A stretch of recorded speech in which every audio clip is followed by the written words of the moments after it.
Dalam perkembangan berkaitan, Menteri Pendidikan Fadlina Siddiq meminta semua pihak diminta supaya tidak terus menyebarkan rakaman berkaitan kes salah laku seksual membabitkan pelajar di sebuah sekolah di Melaka baru-baru ini.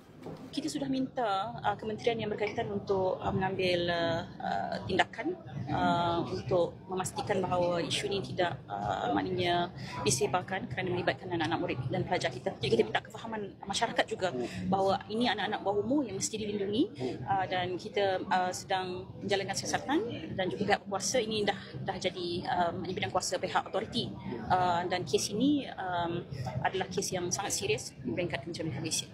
Katanya mangsa kini sedang mendapatkan sokongan psikososial dan masih dalam rawatan hospital. Manakala dari aspek keselamatan keseluruhan sekolah, Dr. Azam sudah pun mengarahkan pengarah Pendidikan Negeri Melaka untuk mengambil tindakan segera memastikan semua sokongan di kalangan pelajar dan juga keselamatan dipertingkatkan, termasuk maknanya memastikan bahawa semua anak-anak dan guru-guru diberikan bimbingan segera berkaitan kes ini kerana kes ini sudah pun tular. Bismillahirrahmanirrahim. Assalamualaikum warahmatullahi wabarakatuh. Saya baru baca satu berita yang saya rasa sangat sedih dan sangat sakit hati apabila ada pelajar yang merogol, 4 orang yang merogol seorang pelajar perempuan dalam kelas, dalam sekolah. Dan saya pun tak tahu, speechless nak cakap macam mana. Sebab tu saya merayu kepada Kementerian Pelajaran, kembalikanlah semula kuasa merotan ini kepada cikgu. Sebab saya percaya tak ada cikgu pun nak merotan anak murid dia sampai patah riuk. Tak ada cikgu nak merotan anak muridnya sampai nak membunuh. Merotan ni adalah satu peringatan. Peringatan kepada pelajar bahawa itu kesalahan yang dia akan ingat sampai bila-bila.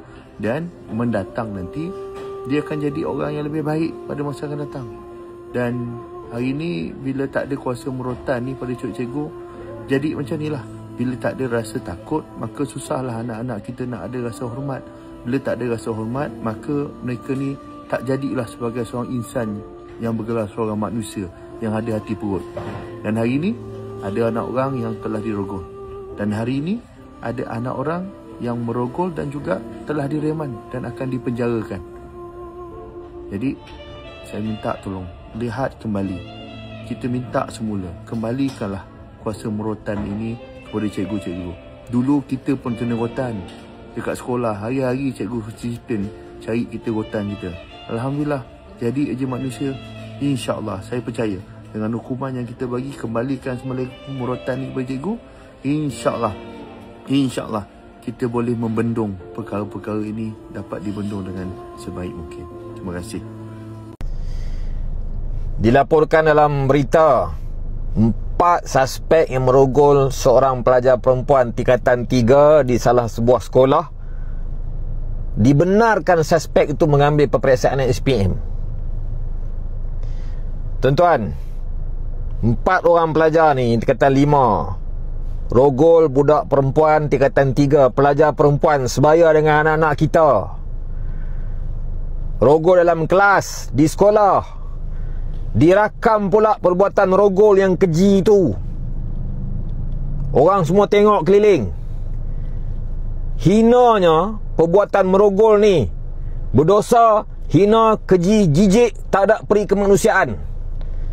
Tiba-tiba dibenarkan 4 orang suspek itu ambil peperiksaan SPM dengan alasan pendidikan mereka mesti diberi jaminan. Yang kena rogol tu budak perempuan tu kira macam mana? Masa depan dia macam mana? Trauma kepala otak dia macam mana? Emosi dia macam mana? Keluarga dia macam mana? Sepatutnya 4 orang suspek itu digantung ataupun dibuang sekolah. Kalau nak ambil peperiksaan SPM, ambil tempat lain. Ambil dalam lokap, ambil dalam penjara, ambil di sekolah yang digeni, sekolah Juvana. Ambil periksa kat situ. Kalau tak ambil tahun ni, ambil tahun depan. Selagi mana kes ni tak selesai, pelajar itu tak boleh ambil peperiksaan SPM. Takkan nak biar kes ni berlarutan macam kes Zara. Segera kena bertindak. Rakyat nak tengok seriusnya kerajaan menjaga keselamatan anak-anak kita di sekolah. Bayangkan nanti 4 orang pelajar tu datang sekolah, ambil periksa SPM.